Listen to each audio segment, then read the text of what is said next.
Good day, Africa, and welcome to another episode of AgroLink. And AgroLink is a platform where we showcase and highlight agricultural activities on the continent. For this episode, we are going to look at the best practices to use when venturing into chicken production with the help of the farm manager at Agdal Farms in the person of Hakeem Abdul Beidu. He's going to take us through some of these best practices in the areas of marketing, feeding, sanitary conditions, and many more. You wouldn't want to miss the discussion. Do stay with us as we go for a short break. My name is Essumamba Sam.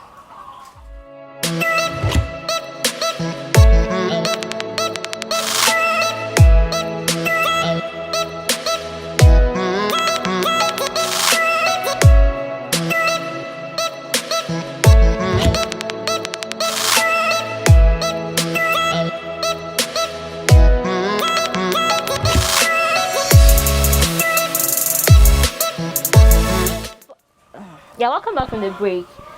As I said before the break, we are going to engage with Hakeem on the best practices to engage in when venturing into chicken production. Hakeem was the one who was with us for the general practices in chicken production. Go back and watch that video if you missed it. Hakeem, welcome back again. Thank you. Yes, so now we want to look at the marketing aspect in chicken production.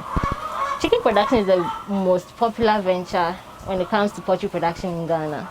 However, we still rely mostly on the imports from continents like South America in order to sustain the demand here. What are some of the ways you use to ensure that your market is sorted out when it comes to chicken production? Okay, well, the market for chicken in Ghana, I may say, is very good. The demand is there always.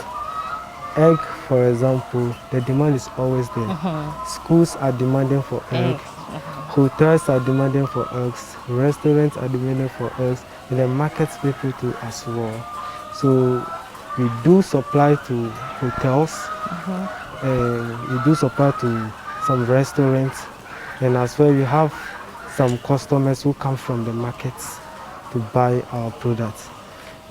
When you go and there is something wrong with the egg, for example, if one or two eggs crash, when you come, we replace it for you so that we keep the relationship between our customers. Okay. So we treat our customers very nice.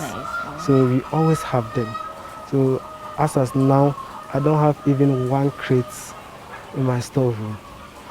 Our products goes faster as compared to other companies. Also, our fowls, we supply them to restaurants and some hotels and the market people as well.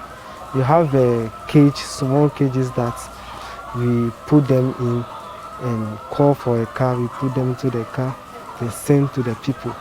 We ask for the number they want before we take them, because we cannot take them and bring some back for disease sake. You understand? If you take them outside, you don't know the kind of air that will breathe on the way. You know, Accra, our air is not fresh as compared to the villages. So our supply is there always. The demand is high. That's why we are still into the business. Okay, so you mentioned that there's a high demand for eggs and then chicken products. However, let's say someone who is interested in venturing into chicken production. How do I contact these farmers, these customers? How do I get them? Because they might already have people who are supplying them.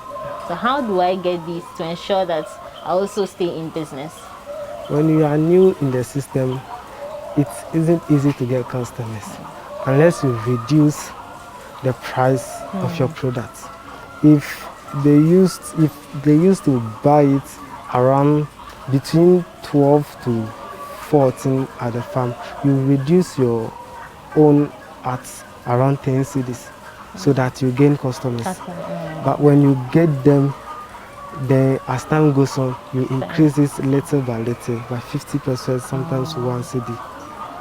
But then you've already gained them. So when you are new in the system, it is not easy because the feed cost, you must you must deduct the amount of the money that you use to buy the feed. You must deduct it from the money that you get each day.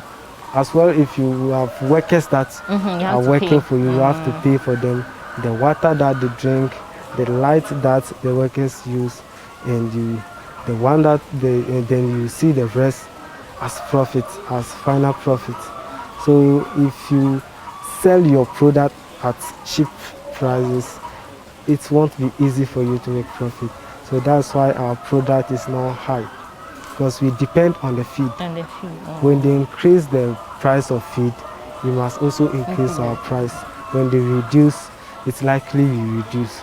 So what are the price dynamics when it comes to layer production? How much do you sell the different sizes of eggs, the different sizes of chicken, the pullets, the chicks? What are the different sizes that you apply to these? Okay.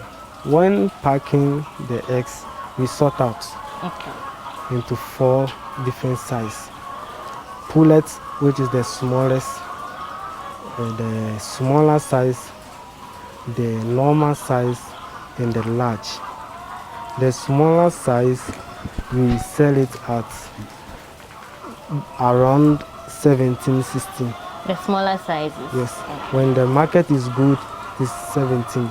But when the market is not good... Wait, what do you mean by when the market is good? Okay, around September, October, November, December, the demand become high, so we sell it at higher price. But after December, which is January onwards, the demand is not there as compared to the previous month. So we reduce the price so that the sellers can also sell. So when the market is good, we sell it at 17. When the market is not good, we sell it at 16. And the smaller size, it is 21, between 21 and 20. And the normal size is between 23 and 22. And the large size is 24 cedis. The large size, the demand is always there. So we have only one price for it, 24 cedis for the large size. And the chicken too, we sell it wholesale. Yeah. So 20 and above that we can sell. And we give to them at lower price so that they also sell Make it. Profit. So we give them at 26 cedis so that they also sell it at, I don't know the price that they sell outside there. For the fowls, we have the white layer and the brown layer. The brown layer is bigger in size than the white layer. So the brown layer is 26 and the white layer, we sell it normally 20 cedis. They are very smaller in size. So we sell it at cheap price, 20 cedis. That's why most of poultry farmers are interested in the brown layer than the white layer, because when you buy them DOs, the price is equal. The price is equal.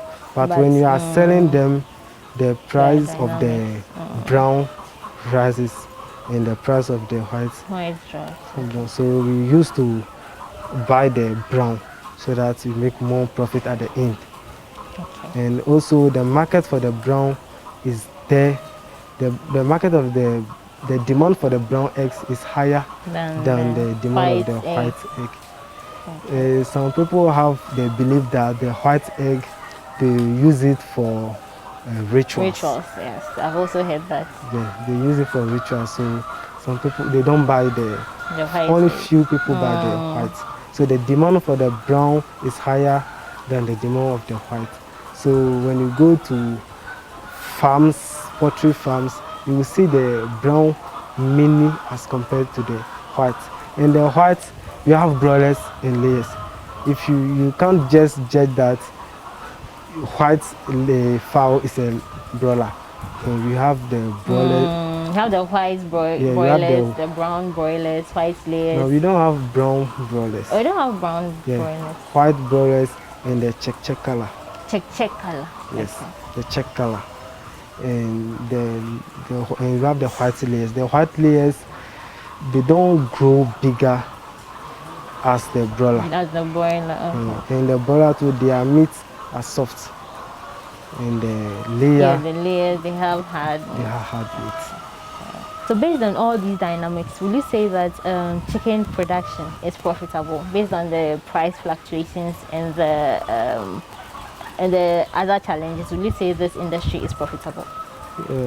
Of course it is profitable, but it is 50-50. 50-50. If you do it and do it well, if you do it with proper care, you will make a lot of profit. Poultry is all about proper care. Their system is weak, so everything must be clean. You must change their water frequently. If you realize that the drinkers, which is the water bowls, is dirty, you must clean it. So we used to clean our drinkers every day, and the feeders where they eat, the feeders, we clean it every day before feeding them. So we keep around clean too, and we put measures in place as well. That's why we have the food baths. If you go out, you make sure you step into the food bath before you enter the whole farm. And as well, before entering the coop, you have to step into the food bath before you enter, to reduce, in order to prevent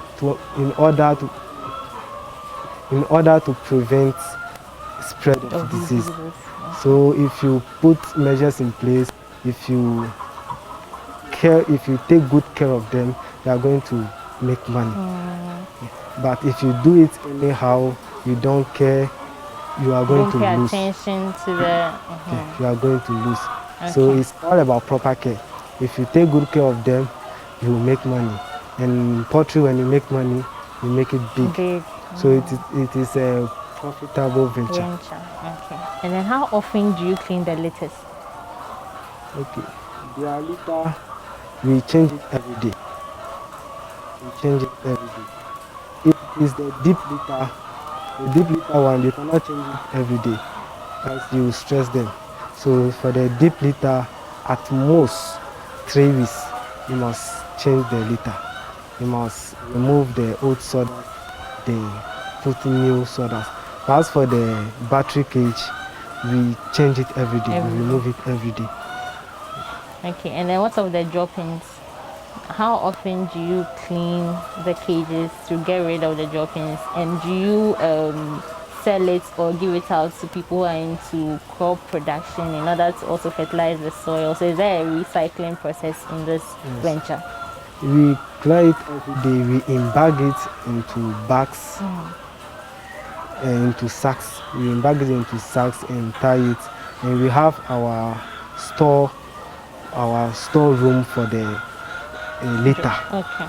And the crop people, especially those who are into flour, come and buy it. So they buy it? Yes, they buy it. Not for free, they buy it. That's why I said poultry is a profitable venture. Because everything brings money. Yes, brings money. Their litter is money. The fowl itself is money. The egg it's lay is money. So I used to sell my bag to the people at 3 cedis. 3 cedis. So if I take it to your place, I'll charge you extra 2 cedis for delivery. So it is 5 cedis per bag if I deliver to you. But if you come here, I sell to them for 3 cedis because of the high demand. So let's look at the feeding aspect. What are some of the constituents of the feed that you give to these layers? Okay. The feed is mixed with maize, seashells, concentrates, soya bean. Yeah, I think soya bean. And each ingredient plays a role in the egg. Okay. The seashells form the shells. The yolk is formed by the corn, as well the soya bean, and the watery substance around the yolk Albumin. is also formed by the water they take. So that's why some of their vitamins is mixed in the water, because water plays a very good role in the egg. And also we feed them twice a day, 7 o'clock and 12 o'clock. It is feast time. Why these times? If you change the time you feed them, it will affect production. So the time must be fixed. If it is 7 o'clock every morning 7 you must feed them. In the afternoon 12. We feed them in the afternoon 12 because 1 o'clock that the egg, 1 p.m. that the egg form in their system. So we feed them 12 so that before 1 they are already feed in them. Okay, they're already feed. Okay. They are already feed. Some people believe in feeding them around 1. But we believe around 1 is the time that the system will work, will produce the egg. So around 1 now the chicken is taking in feed, it will affect the system. So we believe in feeding them around 12 so that around 1 they are already feed in the system for process to take place. Okay. So where do you get these feeds and how costly are they? Some people prepare their own feed, but we buy our feed from our association, which is the Ghana Poultry Farmers Association, GAPFA. We buy the feed from the company. And we heard that in preparing your own feed, if the mixing doesn't go well, you will have a problem. And any problem in poultry farm, it comes with casualty. So we prefer buying from the company, which is the GAPFA. And if there is any problem with the feed, you contact them or you share on the platform and they will work on that. So we buy our feed from a company, which is the GAPFA. So let's look at what are some of the challenges that you face in terms of marketing and feeding? Sometimes the market, the demand for the eggs become low, especially when the coronavirus started. A lot of companies that we supply stopped working. Out of this. Yes, they went out for break. So we had a lot of challenges there. So we didn't know who to sell our product to, because the number of crate that we sell to the market people is very small. So after we supply them, the rest are there and we don't know what to do with. So we had a serious challenge during the coronavirus, since the coronavirus came. But now that things are well, now that things are picking up. Yeah, things are picking up. Companies are working, hotels are working. We don't have problem now. Okay, and you just mentioned some of the challenges with the market. What of the feed? The feed, sometimes we get problems. The yellow corn gives a nice yolk. So when they fail to mix it with the yellow corn and they use the AgroLink one, the yolk change, the color of the yolk change to something else. So when it comes like that, it's customers a wouldn't be. Yes. Yeah. So the yellow corn is the best corn that it gives a yellowish color. Oh, okay. So the color is from the corn. It's from the corn. So sometimes around December, around September, November, December, the broilers people now start breeding. Layers. They start breeding their chicken. The broilers, it is a peak season. During the festive season. Yes, Okay. during the festive season that they breed the broilers. So it comes to that time, we get problem with our feed because of the high demand of the feed. Feed. You understand, the higher the demand, the lower the quality. Okay. So the quality becomes something else.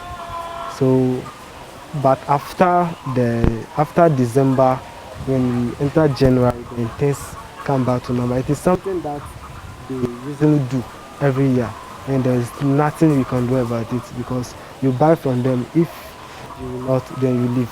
That's how they are. Other companies, that's all the rest of the company in Ghana. That's what they do because of the higher demand. Around that time, the number of poultry farmers increased. So some people are not into layer, they are into broilers alone. So when it reached that time, they all start working, and the demand for feed go high, and the quality to reduce. So that is some of the challenges that we face. Okay. And you said you face this challenge annually, and you've been in this industry for about 3 years. What are some of the innovative ways you've used, or what are some of the innovative ways you still use to ensure that you solve these challenges even before it's time for them to come out? When it comes to that time, we buy the yellow corn.